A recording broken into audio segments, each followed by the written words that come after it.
The marketplace buzzed with the usual chaos of merchants hawking their wares. But tucked in the shadowy corner near the old fountain sat a creature that didn't belong. Luna, a baby dragon no larger than a house cat, huddled behind a threadbare blanket, displaying her meager collection of toys. Her scales, which should have shimmered like moonlight, were dull from malnutrition and neglect. Her wings, still too small for flight, trembled in the cold morning air.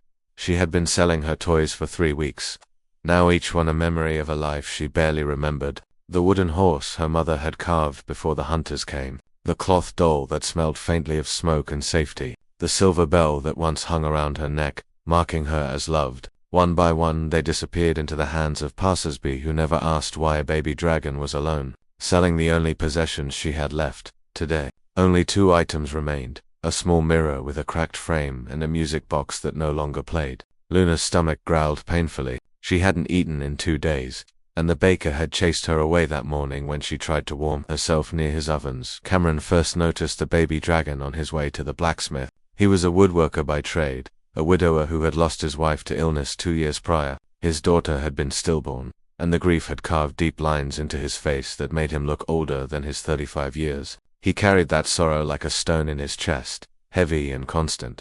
But something about the tiny dragon made him stop. Perhaps it was the way she flinched when people walked too close, or how her golden eyes followed the food vendors with desperate hunger. Perhaps it was the toy so clearly cherished, so clearly all she had, that she was selling for coins that wouldn't be enough to buy a decent meal. Cameron crouched down, careful to keep his distance. "Hello there," he said softly. Luna's head snapped up, her small horns barely visible through her tangled mane. Her instinct screamed danger. Humans had killed her mother, scattered her clan. But this human's eyes held no malice, only a quiet sadness that somehow mirrored her own. "I'm not here to hurt you," Cameron continued, noting how her tail curled protectively around the mirror. "Are you hungry?" Luna's pride warred with her empty stomach. Finally, she gave the smallest nod. Cameron disappeared and returned 10 minutes later with a basket of food, fresh bread, cheese, apples, and a roasted chicken leg. He set it down within her reach and stepped back. Luna stared at the feast, then at him, suspicion clear in her young face. "It's yours," he said simply. "No trade necessary." That was when Luna's carefully constructed walls crumbled. She fell upon the food with the desperation of the starving, her small claws trembling as she ate. Cameron watched with a breaking heart, recognizing the signs of prolonged hunger. The way she hoarded the food even as she consumed it, afraid it might vanish. When she finally slowed, her belly rounded with the first full meal in weeks, Cameron spoke again. "Where's your family?" Luna's eyes filled with tears that steamed as they fell. "Gone," she whispered, her voice like wind through autumn leaves. "Hunters came. Mama told me to run. I ran." Cameron felt the familiar ache of loss, but now it mixed with something else. "How long have you been alone?" "Since the snow melted." 3 months. Then, 3 months of a baby surviving on streets that showed no mercy. Cameron made a decision that surprised even himself. "I have a workshop with a loft. It's warm and dry. You could stay there, if you wanted, just until you figure out what to do next."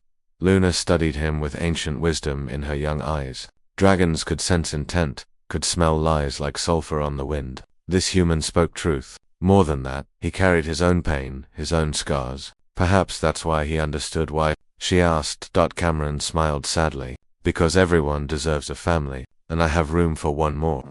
That day, Luna packed her remaining 2 toys and followed Cameron through the winding streets to a modest workshop that smelled of wood shavings and varnish. The loft above was dusty but cozy, with a window that caught the afternoon sun. Cameron made her a nest of blankets, showed her where the food was kept, and told her she could stay as long as she needed. The first night, Luna didn't sleep. She kept expecting it to be a trick, a trap, but Cameron simply worked at his bench below, the rhythmic sound of his tools oddly comforting. When she finally dozed off, she didn't dream of hunters or cold streets. She dreamed of her mother's warmth. Days turned into weeks. Cameron taught Luna about his craft, and she proved surprisingly deft with her small claws. She helped sand the toys he made for the village children, her dragonfire useful for drying varnish quickly. In return, Cameron taught her to read, to write, to understand the human world that had seemed so hostile. Luna began to smile again. Her scales regained their luster. Her wings grew stronger, and Cameron found that the stone in his chest had grown lighter.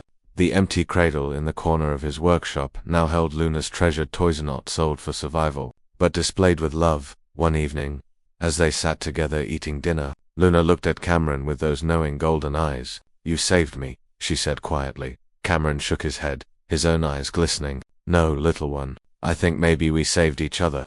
And in that warm workshop, surrounded by the smell of wood and the gentle glow of dragon fire, two broken souls found something neither thought they'd have again: a family, rebuilt from loss, stronger for having survived the darkness. Luna never sold another toy. She never had to. She had found something more valuable than any possession she had found: home.